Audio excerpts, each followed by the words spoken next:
Hello everyone, how are you doing? This is MD Tech here with another quick tutorial. In today's tutorial, I'm going to show you guys how to resolve if you're unable to find the bin64/manager app.exe file.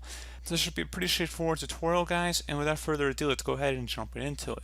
So generally this will have to do with AMD graphics drivers, so go ahead and open up a web browser. Doesn't matter which one, but we're going to open up Google Chrome for today's tutorial.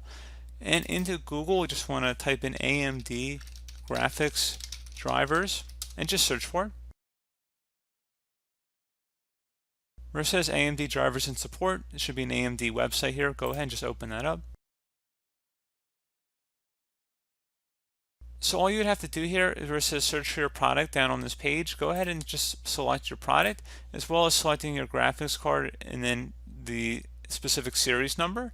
You would submit it and then you would install the drivers that it would download. So pretty straightforward process, guys. I do hope I was able to help you out, and I do look forward to catching you all in the next tutorial. Goodbye.